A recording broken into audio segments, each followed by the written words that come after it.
All the dogs in the village faced one house, and they kept barking.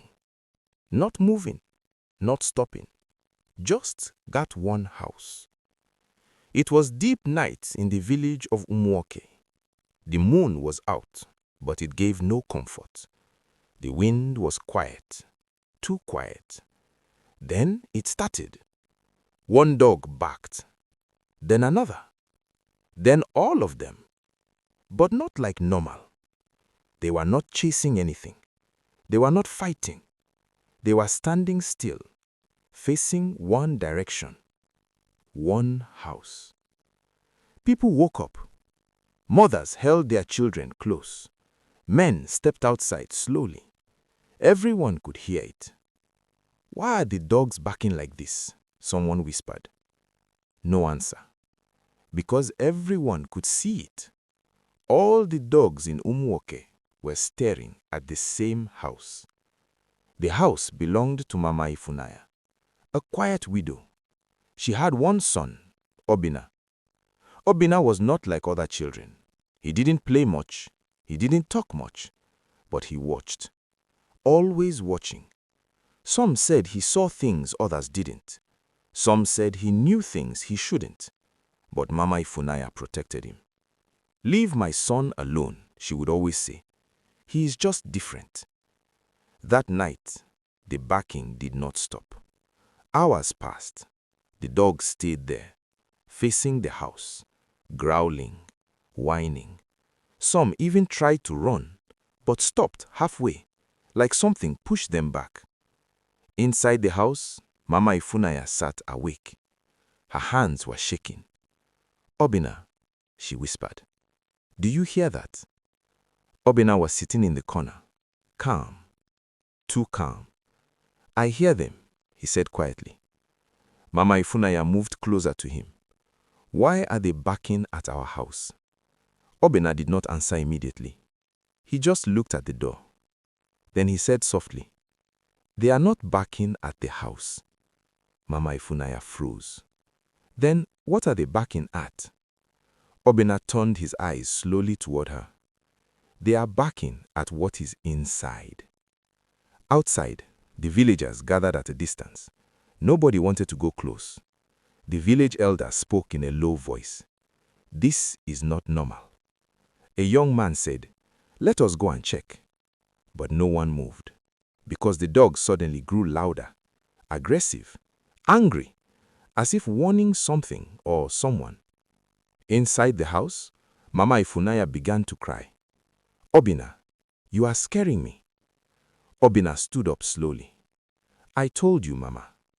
His voice was different now. Lower, colder. "You should have listened."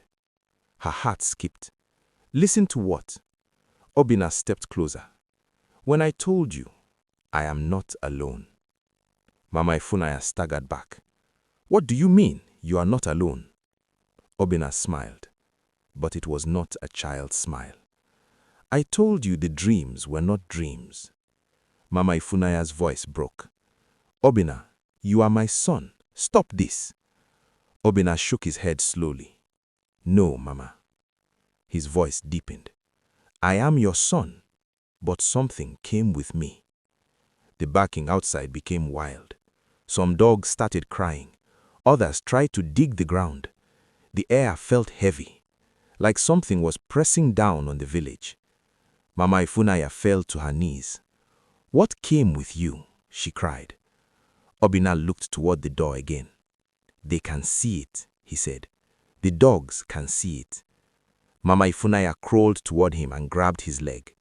"Please, Obina, you are all I have." Her voice was shaking. "I carried you for 9 months. I gave birth to you. Don't say this to me." Obina looked down at her. For a moment, just one moment, his face softened. "Mama." She held him tighter. "Yes, yes, my son."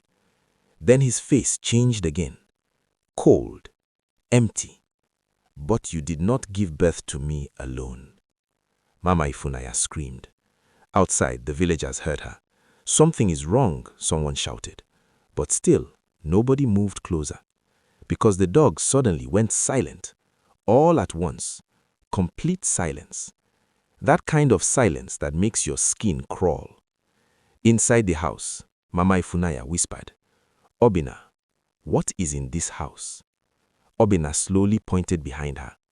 She turned. At first, she saw nothing. Then, a shadow, standing in the corner, too tall, too still. Her voice came out in a whisper. Who? Who is there?" Obina answered softly, "It has always been here." Mama Ifunanya started crying. "Why me? What did I do?" Obina replied, "You did nothing." He paused, then added quietly, "That is the problem." Morning came slowly. No rooster crowed early that day.